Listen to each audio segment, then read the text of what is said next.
And I love this story because this shows the training of a prophet, the tawakkul of a prophet, the reliance of a prophet.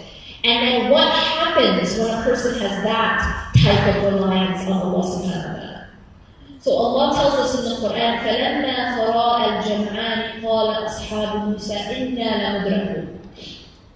That when the armies, so you have the people of Musa, Bani Israel, and they're trying to escape. And now Pharaoh and his army are approaching. So when they saw the army approaching, the people with Musa alayhi salam are starting to panic. Inna lamudrakun.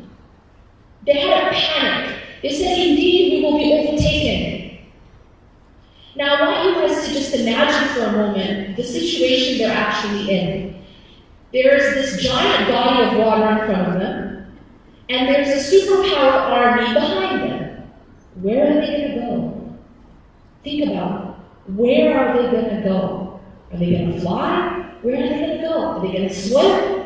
Are they going to drown? What are they going to do? And so the reaction of Bani Israel is very human. You know? We feel this way sometimes when we feel trapped in life. We don't see a way out. We feel trapped. And sometimes we respond just like Bani Israel. We respond with, Inna lamudrakun. We're going to be overtaken. That's it. We sometimes fall into despair. We lose hope when we feel trapped. You know when you face a problem in life and you don't see a solution? You don't see a way out. Does that happen to us? Yes. We might not be stuck in front of the Red Sea with an army behind us, but do we not feel trapped sometimes? Yes.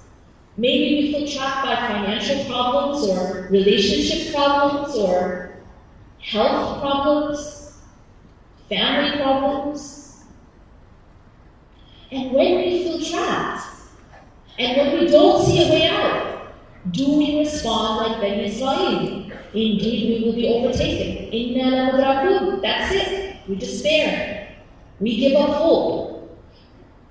But this is what's so powerful. Look at the response of Musa alayhi salam. قَالَ كَلَّا. قَالَ كَلَّا. He says, no way, absolutely not.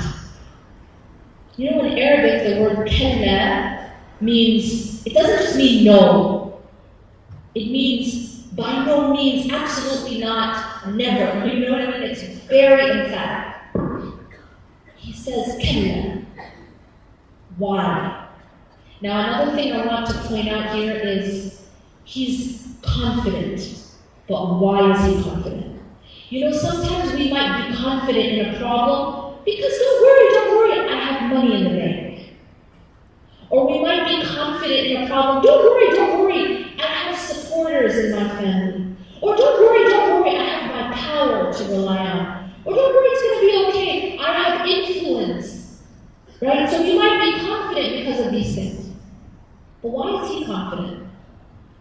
In fact, he's in a situation where he can rely on nothing except Inna ma'iya rabbi sayahdin. He says, indeed my Lord is with me, and he will get me through this. Indeed my Lord is with me, and he will guide me through this. It is so mind-blowing that he could have that type of confidence in Allah subhanahu wa ta'ala.